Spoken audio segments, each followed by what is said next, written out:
Hello, my name is Jeff Rolka. I had a request about defining some terms that are commonly used in singing instruction, voice teaching. And I'm really surprised that I just thought that was a great suggestion. I'd never thought to do that. So I'm going to talk about a few terms, and I am going to dive straight to some of the ones that I think are kind of confusing and are made more confusing because some of the definitions change depending on your sort of school of vocal pedagogy. Before I do that, a couple things. In one video, it's really not conceivable to take care of all the possible musical and vocal related terms that might be confusing or need explanation. Please put anything that you'd like to have explained in the comments, and I'll get to it in due course. I can think of any number of different terms and things like that that could bear a little bit of explanation.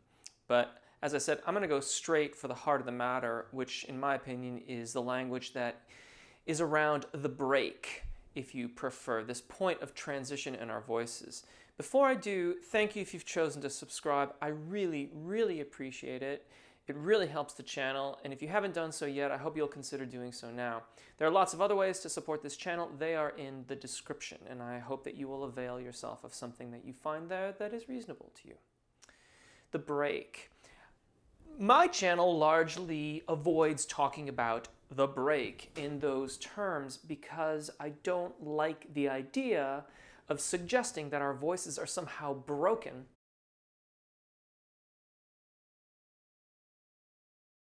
The thing about the Secundo Passagio is that if you're not familiar with that term, it's immediately foreign and you don't know what I'm talking about. Well, I'm talking about the break, the point of transition. There is a primo passagio and there is another registration event that is higher above the Secundo Passagio. These are the points in our voices where the vibrational patterns and different musculature change the way the vocal folds are operating. So at the primo passagio, if we are not approaching that area of our voice, and for the male tenor this is like C4, C-sharp 4, if we're not approaching that voice with a mind of making a smooth transition through the Secundo Passagio, we are not going to have sufficient cricothyroid activity to make the transition smoothly. I'll get to cricothyroid in a second. The Secundo Passagio is the point of transition, or the registration event, where thyroarytenoid dominant singing, that's chest voice, tilts over to cricothyroid dominant singing, and that is head voice.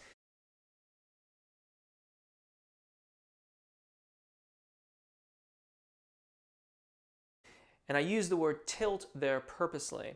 If you are familiar with the notion of a laryngeal tilt, that's what we're talking about here. The cricothyroid muscles are acting on the thyroarytenoid muscles, which is also called the vocalis muscle, and they are tilting the cartilage, the hyoid cartilage, and that's what helps to elongate the vocal fold, and it makes a seamless transition into our upper register.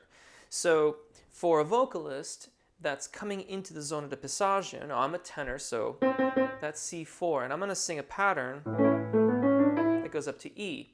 If I'm not approaching it thinking that I'm going to make that transition, I might lay into those thyroarytenoid dominant singing voice muscles, the vocalis muscle, quite heavy, and that is going to make my Secundo Passagio very much a break. When I finally get there,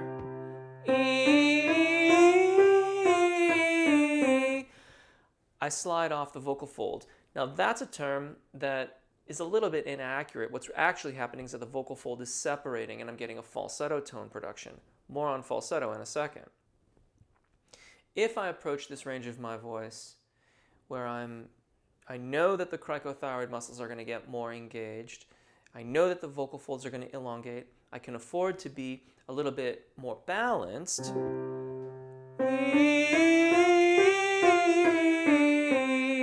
I can sing right over the Secundo Passagio and keep my tone reasonably consistent.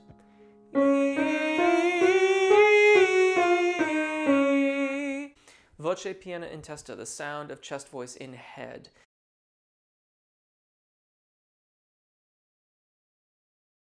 And this is where we get this concept that singers are pushing and pushing and pushing higher and higher and higher their chest voices. That's not what's happening.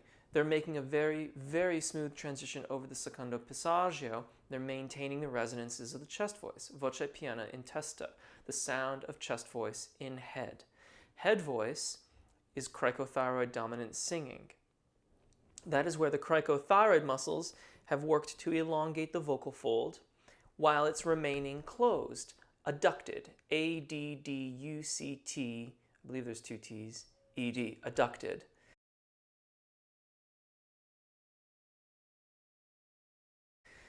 And that's the word that we use for closure. Adducted, what it really means is that the tissues continue to move towards the center line of the body. So we have bilateral symmetry as human beings, right? And when things keep on moving towards the center line, they are said to adduct. Falsetto is often used synonymously with head voice. Head voice and falsetto are not the same thing. They describe two different modes of phonation. In short, when we have a falsetto tone production, there is a relaxation of the muscles that are adducting the vocal fold. And so that's why it can tend to sound a little bit airy and quite a bit lighter. So if I were to sing the same exercise here, voce piena in testa,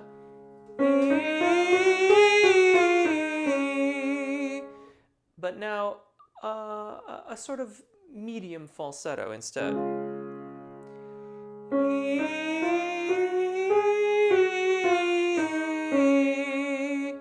You can just hear a little bit of separation of the vocal fold, and there's a little bit of air that's seeping over there, and the tone gets perceptibly lighter. Now I can overdo it too.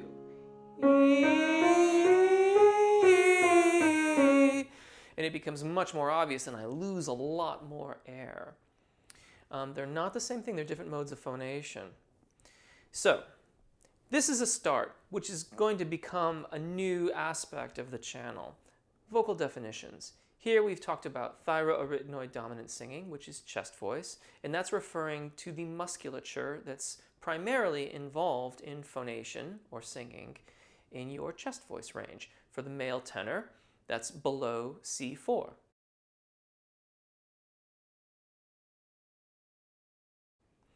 We've talked about cricothyroid dominant singing, CT dominant. That refers to the musculature that is working with the thyroarytenoid muscles, or vocalis muscle, to elongate the vocal fold while allowing it to remain adducted or closed. This gives us a very seamless transition into our head voice, voce piena in testa, the sound of chest voice in head.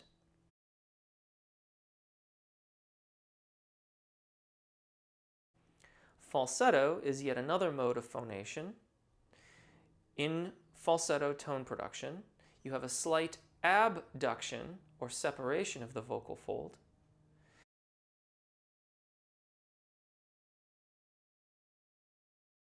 And while the vocalis muscle is still engaged in the phonation process, the cover on the outer surface area of the vocal fold is also taking on some of those responsibilities.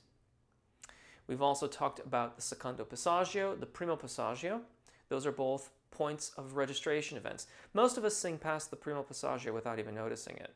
The secondo passagio is commonly referred to as the break, but I would suggest to you that thinking of it as more of a passageway instead of a hurdle or a chasm in our voices might be more helpful in the long run for your singing practice. And I believe that is it. I am sure that there are other terms that we could talk about, and I will gladly do so. Thank you so much for watching. My name is Jeff. Take really good care of your voices. Enjoy singing. Hopefully we'll see you again. Bye.